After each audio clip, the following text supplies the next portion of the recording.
मोहनजोदाड़ो को अगर किसी ऊंचाई से देखा जाए तो ये शहर दो हिस्सों में मुनक़सिम था। इसका एक हिस्सा अपर सिटी कहलाता था, जिसमें एक तरह का एडमिनिस्ट्रेशन ब्लॉक था, जिसमें स्टोपा, तालाब, अजीम बाला खाना और सतूनों वाला हॉल मौजूद था।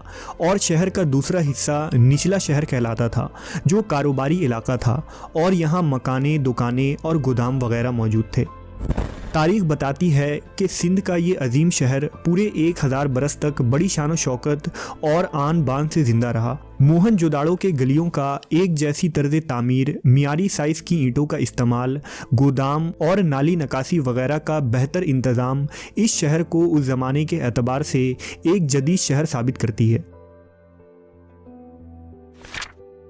मजहब के हवाले से कहा जाता है कि शायद ये लोग बुत परस्त थे। यहाँ से खुदाई के दौरान ऐसे बुत मिले हैं जिन पे औरतें बनी हुई थी, जिससे मालूम होता है कि मोहनजोदाड़ो के लोग धरती माता यानी ज़मीन देवी की पूजा किया करते थे।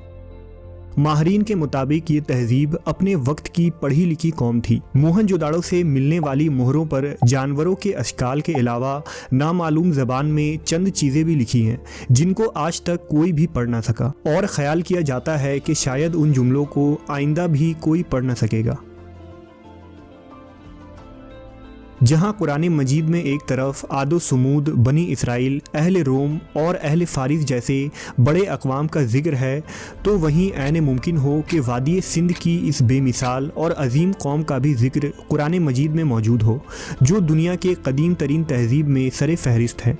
लिहाजा कुरान मजीद में इरशाद बारी ताला है, उनसे पहले नूह की कौम और असहाबुर रस और समूद झुठला चुके हैं, और आद और फिरौन और लूत के बरादरान और ईका वालों और तबा के कौम ने भी इनकार किया था। सब ने पैगंबरों को झुठलाया, बस मेरा वादा अजाब उन पर सादिक आ गया। इन आयात से मालूम होता है कि इन गुज़श्ता कौमों को हलाक कर दिया गया था। उनमें एक कौम असहाबुर रस यानी कुएं वाले थे। लिहाजा मवर्रखीन और मुफस्सरीन का ख्याल है कि असहाबुर रस का ताल्लुक ईसा अलैहिस्सलाम से भी पहले के ज़माने